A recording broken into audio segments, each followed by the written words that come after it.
of you ever read a book or watched a movie and saw something in it that you're just like, wow, I wish that were real? Oh yeah. Yeah. Well, good for so have I, and I'm sure so have a lot of other people. A lot of the things that happen in movies and books are just so fantastical that you really, really just feel that you want to become a part of it. Well, there is one instance where something out of a famous book series and movie series has become a real thing, and that something is the sport of Quidditch. Now, for those of you who have not read Harry Potter or watched the movies, Quidditch is a magical sport played by the characters in Harry Potter. Also, if you haven't read Harry Potter or watched the movies, that's something you need to go do right after watching the speech. So, I'm going to be discussing the prehistory of Quidditch and its origins of the idea, the history of the sport Muggle Quidditch, as it is commonly called, and the rules of Muggle Quidditch. Don't worry, that section is more interesting than meets the eye. So, Quidditch was developed by J.K. Rowling, the author of the Harry Potter books, obviously. She did this after having a row with her boyfriend in Manchester, and she was pondering the causes of what causes a civilization to congregate and like show off and like gather, like come together and like show its character. And so after she created Quidditch and put it in the Harry Potter books, it became a big part of the Harry Potter books, being in each Harry Potter book except for the seventh one. And then Harry Potter became a global phenomenon, and the rest is history. So, in 2005, two college kids from Middlebury College in Vermont, named Xander Manshell and Alex Benepe, decided that they would make their own version of Quidditch. And so they did one sunny Sunday afternoon. Eventually, the sport gained a lot of popularity within the college campus, and eventually spread to other colleges. In 2007, the first Quidditch World Cup was hosted between Middlebury College and Vassar College. And so the sport kept growing and growing and growing. And so in 2010, the United States Quidditch Association and the International Quidditch Association were both founded.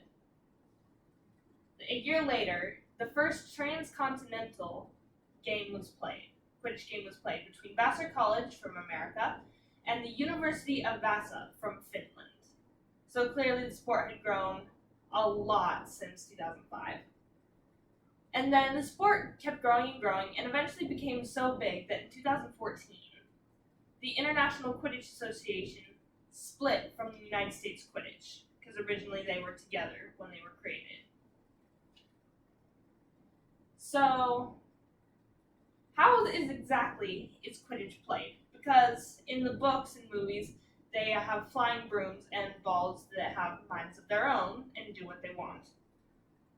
Well, it's played more or less the same way, but with a few modifications, obviously, because we don't have that kind of technology to imitate magic, and we don't have magic. So, first of all, players still have to use brooms. However, since the brooms don't fly, it serves more as a handicap for the players to make the game harder. The broom must be held between the players' legs at all times with one hand, so everyone's playing one-handed. The positions are still the same, and the number of team members is the same. There are 7 players, 3 of them are chasers, 2 of them are beaters, 1 keeper, and then 1 seeker. The chasers try and get the quaffle, which is a volleyball in this world, into one of 3 hoops at the end of the field. The keepers are, like they are in the books, they try and defend the hoops from the chasers. Now, in the books and movies, the beaters sort of just like deflected used balls and tried to knock everyone off their brooms. But since we don't have magical balls, now the beater's job is to throw the bludgers, which are dodgeballs, at the chasers. When a chaser is hit with one of the dodgeballs, since they can't actually fall off their broom, the penalty is going back to their hoops, touching the goalposts, and then returning the play. But they must drop the quaffle before they do this. And then the seeker. They have to catch the snitch, but the snitch is no longer a ball, the snitch is a person. And this person is all dressed in yellow, and the seekers must try and grab this tail that's attached to the snitch's shorts off. Whichever team the seeker takes the tail off the snitch wins 30 points for their team. And each goal that the chaser scores is worth 10 points. But however, the most important rule, well, what I think is the most important rule of Muggle Quidditch is what is called the gender maximum rule. The gender maximum rule states that a maximum of 4 players on a team of 7 can be the same gender. And the gender is, according to the rule, whatever the player identifies with, which may be different than their sex. So by doing this, the sport of US Quidditch is trying to encourage diversity and acceptance within the sport.